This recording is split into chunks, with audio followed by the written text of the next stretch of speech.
ঈদুল আজহার বাকি আর মাত্র কয়েকদিন, অথচ চট্টগ্রামের খাতুনগঞ্জের মশলার বাজারে নেই শেষ মুহূর্তের সেই চিরচেনা ব্যস্ততা।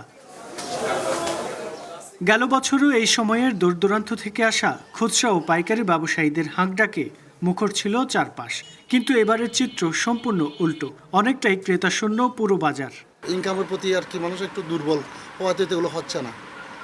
আগে মনে করেন কোরবান আসলে আমাদের কথা বলার কোনো সুযোগ থাকতো, আর এখন আমরা বসে আছি। কোরবানির সময় বিভিন্ন ছোট ছোট কিছু লোক যারা বুনিয়াদি ব্যবসা করে ওরা বাজারে বাজারে এই মশলা সামগ্রীগুলো নিয়ে বিক্রি করতো। এখন এই বছর থেকে দেখতেছি আরও ওরাও আসে না। এখন প্রত্যন্ত অঞ্চল পর্যন্ত মশলা সামগ্রী পেয়ে যাচ্ছে, ওরা আর আমাদের এখান থেকে এসে কিনতে হচ্ছে না। এদিকে ক্রেতা সংকটের বাজারে সপ্তাহের ব্যবধানে আরও কমেছে প্রায় সব ধরনের মশলার দাম। কেজিতে 50 টাকা কমে 1250 টাকার লবঙ্গ বিক্রি হচ্ছে 1200 টাকায়। এক সপ্তাহ আগে যে এলাচ বিক্রি হতো 4150 টাকায়, তা এখন নেমে এসেছে 3900 টাকায়।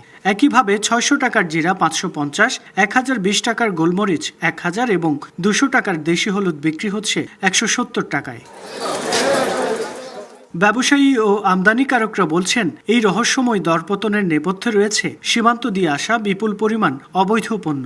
ফলে বড় ধরনের বৈষম্য ও ক্ষতির মুখে পড়েছেন বৈধ পথে ট্যাক্স দিয়ে আসা আমদানিকারকরা।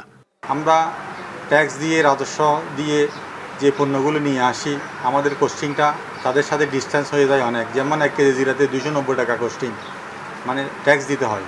কিন্তু যারা অবৈধ পথে আসতেছে তাদেরকে 290 টাকা এটা কস্টিং দিতে হচ্ছে না। ব্ল্যাকে চলে আসলে এগুলো গভর্নমেন্ট প্রতিনিয়তই রাজস্ব হারাচ্ছে, প্রতিনিয়ত। তাই গভর্নমেন্ট 1 কেজি জিরার ডিউটি যদি 255 টাকা হয়, তাহলে আপনি যদি ডেলি 20,000 50,000 বস্তা ঢুকে যাচ্ছে, অল ওভার বাংলাদেশে ঢুকতেছে। তবে দাম কমায় ব্যবসায়ীদের মাঝে হতাশা দেখা গেলেও ক্রেতাদের মাঝে রয়েছে স্বস্তি। রুকনউদ্দিন, স্টার নিউজ, চট্টগ্রাম।